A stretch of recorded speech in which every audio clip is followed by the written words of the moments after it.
मालवणी जेवण म्हटलं की मासे हा सर्वात महत्त्वाचा पदार्थ. फिश करीशिवाय मालवणी जेवण पूर्णच होत नाही. आज मी अशाच एका माशाची फिश करी तुम्हाला बनवून दाखवणार आहे. हा मासा म्हणजे वेरल्या. वेरले हा काटेरी मासा असल्यामुळे तो अत्यंत चविष्ट असतो. असा हा बारीक माशाची वेरल्याची आमटी पाहूया. तर त्यासाठी लागणारं साहित्य आहे वेरल्या. इथे 15 वेरल्या नीट करून स्वच्छ धुवून त्याला मीठ, तिखट आणि हळद लावून ठेवलेली आहे. त्यानंतर आपल्याला लागेल चिंच. इथे एक मोठा चमचा चिंच घेतलेली आहे. त्यानंतर एक मोठा कांदा घेतलेला आहे. यातील अर्धा कांदा इथे वाटपासाठी ठेवलेला आहे व अर्धा कांदा आपण फोडणीला घालणार आहोत. त्याबरोबरच आलं घेतलेलं आहे. आलं पाव इंच आलं घेऊन बारीक चिरून घेतलेलं आहे. ते आपण फोडणीसाठी वापरणार आहोत. त्याशिवाय आपल्याला लागेल पाव चमचा हळद, चवीपुरतं मीठ आणि 3 छोटे चमचे लाल तिखट, 2 छोटे चमचे तेल आणि 2 मोठे चमचे धणे. खोबरं आपण 1 वाटी खोबरं आपण इथे घेतलेलं आहे. चला आता कृतीकडे वळूया. मालवणी फिश करी बनवताना सर्वात बेसिक जी तयारी करावी लागते ती म्हणजे वाटप. आता हे फिश करीसाठी बनवायचं वाटप आपण पाहूया. त्यासाठी मिक्सरमध्ये आपण सर्वप्रथम घालूया खोबरं. हे ओलं खोबरं घेतलेलं आहे. जवळजवळ 1 वाटी घेतलेलं आहे. जर तुम्हाला आमटी जाड हवी असेल तर तुम्ही 1.5 वाटीपर्यंत खोबरं घेऊ शकता. त्यानंतर धणे घालायचे आहेत. अर्धा बारीक चिरलेला कांदा,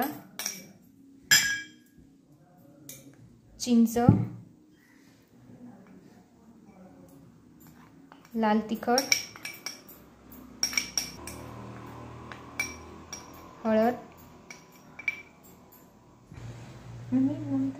आता आपण इथे एक साधारण अर्धी वाटी वाटपासाठी पाणी वापरणार आहोत आणि मिक्सरमध्ये हे अत्यंत बारीक वाटून घेणार आहोत.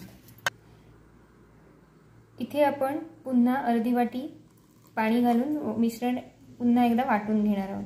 आपल्याला याची बारीक पेस्ट बनवायची. आता आपण फिश करीसाठी लागणारं वाटप अतिशय गंध वाटून घेतलेलं आहे. तुम्ही पाहू शकता अतिशय गंध असं हे वाटप आपण वाटून घेतलेलं आहे. आता माशाच्या आमटीला आपण फोडणी देणार आहोत आणि त्यासाठी आपल्याला तेल, कांदा आणि आलं बारीक चिरलेलं, मीठ, 1 ते 2 वाटी पाणी, मासे आणि वाटप एवढ्या गोष्टी लागणार आहेत. चला आपण आता फोडणीकडे वळूया. आपण एक पॅन गरम केला आहे आणि पॅन गरम झाल्यावर आपण तेल घातलं आहे. त्यानंतर आपण त्यात बारीक चिरलेला कांदा आणि आलं घालून साधारण अर्धा मिनिट परतणार आहोत. इथे साधारण मीडियम फ्लेमवर आपण कांदा परतून घेणार आहोत. अर्धा मिनिट कांदा परतून घेतल्यावर त्यात आपण मासे घालणार आहोत व ते पण 30 सेकंद परतून घेणार आहोत.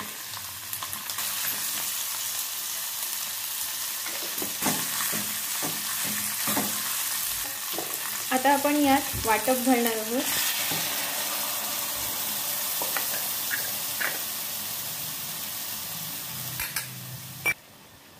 वाटप घातल्यानंतर आपल्या आवश्यकतेनुसार म्हणजे आपल्याला आमटी पातळ हवी असेल तर एक्स्ट्रा पाणी, नाहीतर 1 वाटी पाणी घालून आपण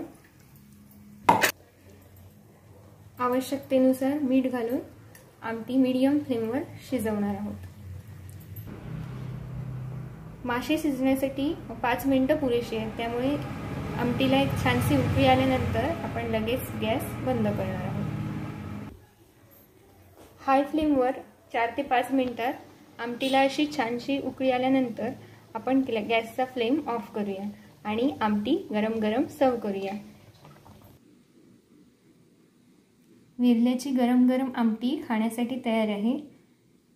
ही तुम्ही गरम गरम भातासोबत खा आणि रेसिपी ट्राय करून कशी झाली ते मला नक्की कळवा. थँक्यू.